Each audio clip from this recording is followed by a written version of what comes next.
ത്രിയേക ദൈവത്തിന് സ്തുതി. എല്ലാവർക്കും ഹെർമിറ്റ്സ് ടോക്സിലേക്ക് സ്വാഗതം. ഒരിക്കൽ ഒരു മകൻ തൻ്റെ അമ്മയോട് പറയുകയാണ്, അമ്മേ, ഞാനത് ചെയ്തിട്ടില്ല. അവൻ പറയുന്നത് നുണയാണ് എന്ന് അമ്മയ്ക്ക് നല്ലപോലെ അറിയാമായിരുന്നു. യഥാർത്ഥത്തിൽ എന്താണ് സംഭവിച്ചത് എന്ന് വീണ്ടും അവനോട് ചോദിക്കുന്നതിന് മുമ്പായിട്ട് അമ്മ ദൈവത്തോട് സഹായം ചോദിച്ചു, ദൈവത്തോട് പ്രാർത്ഥിച്ചു. എന്നിട്ടും അവൻ വീണ്ടും അവൻ അങ്ങനെ ഒരു തെറ്റ് ചെയ്തിട്ടില്ല എന്ന് ആവർത്തിച്ചു കൊണ്ടേ ഇരുന്നു. സഹികെട്ട് അമ്മ തിരിഞ്ഞ് പുറത്തേക്ക് ഇറങ്ങുവാനായിട്ട് തുടങ്ങിയപ്പോൾ ആ മകൻ അമ്മയെ പിടിച്ചുകൊണ്ട് അമ്മയോട് പറഞ്ഞു, അമ്മേ, എനിക്ക് തെറ്റുപറ്റിപ്പോയി, എന്നോട് ക്ഷമിക്കണം. അവനിലൊരു മാനസാന്തരത്തിൻ്റെ അനുഭവം ഉണ്ടാകുവാൻ ആ പ്രാർത്ഥനയും ദൈവത്തിൻ്റെ പരിശുദ്ധാത്മാവിൻ്റെ ഇടപെടലും സഹായിച്ചു എന്ന് നമുക്ക് മനസ്സിലാക്കുവാൻ സാധിക്കും.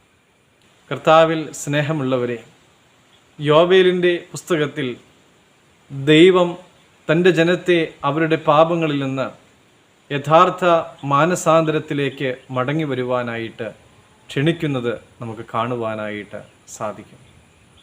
ഇപ്പോഴെങ്കിലും പൂർണ്ണ ഹൃദയത്തോടെ അവനിലേക്ക് മടങ്ങി വരുവാനായിട്ട് ആഹ്വാനം ചെയ്തു. അനുതാപത്തിൻ്റെ ബാഹ്യപ്രവൃത്തികളല്ല, മനോഭാവമാണ് മാറേണ്ടത് എന്ന് ഇസ്രായേൽ ജനത്തെ ഓർമ്മിപ്പിച്ചു.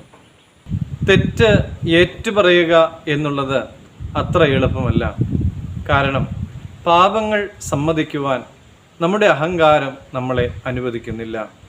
ഒരു ചെറിയ വെളുത്ത നുണ മാത്രമാണ് പറഞ്ഞത് എന്ന് പറഞ്ഞ് നാം നമ്മുടെ പ്രവൃത്തികളെ ന്യായീകരിക്കുന്നു.